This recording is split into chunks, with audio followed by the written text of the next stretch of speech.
The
evolution of the modern Africa Twin from its 2016 launch may have been chaotic, debuting as a 94 bhp 1000 with basic tech but true off-road capability before spawning the short-lived adventure sport spin-off and big tank, later expanding to 1100cc with added technology and an off-focus.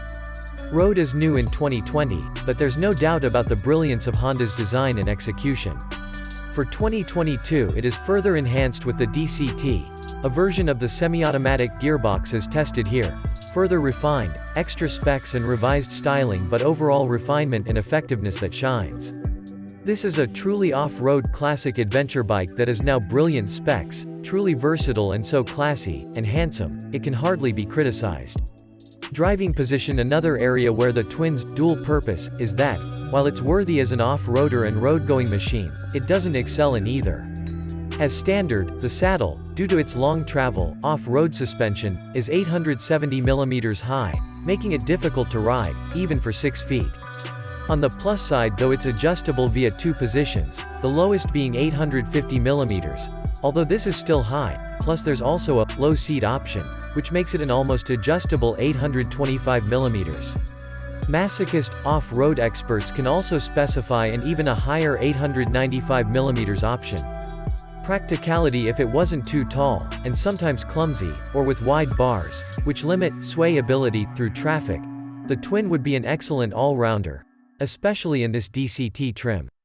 The 1100cc Twins are flexible, smooth and quite fast. There is reasonable comfort for 2 people, plenty of luggage options. Tank range close to 200 miles. Lots of electronics including cruise control.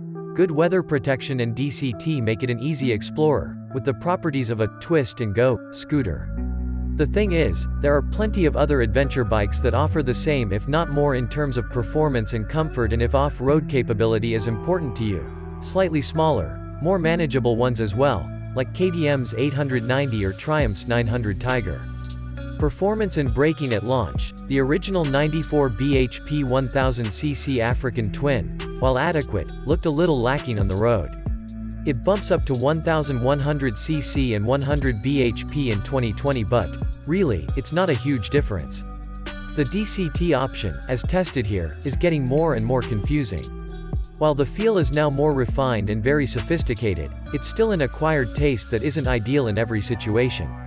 The standard D setting for drive is dingy and uninspiring, but luckily now the 3 different sport settings, SI, SII and SIII, with the last being the sharpest, most aggressive, are fine. For general use, the SI looks its best, and it's a dimension that other adventures don't offer but is still utterly crushed by bigger rivals Ducati, KTM, Triumph and even BMW. Travel and handling. Separately, the latest Twin's behavior both on and off the road is largely uncritical, and the fact that the big adventure engine can do both so well is a further boon, which is why it's rated so highly here. But that's not the end of the story, and you really have to ask yourself what you really want, especially how much off-road capability you need from a bike like this. As a road machine, there's an adventure bike that's lower, more involved and sportier handling. Ducati's new Mulstrada V2 stands out right away. Operating costs in the end, the latest Africa Twin is a £14,000 plus 1100cc engine, so running costs are never really cheap. That said, at only 100 bhp, it's also much more fuel-hungry and other consumables than a performance-oriented adventure machine. It's also a Honda with better residue than many rivals, and, while it doesn't boast BMW axle drive, it's also a Honda with better residue than many rivals. Equipment: the original 1000cc African Twin is nothing short of, but since 2020 the equipment level has taken a huge step up to the extent that this latest version has almost too much. Apart from the quirky DCT gearbox, standard, manual version also available for around £600 cheaper. There's a slick large TFT touchscreen with smartphone Bluetooth connectivity as well as a separate LCD, mini dash, which covers the basics when TFT is activated.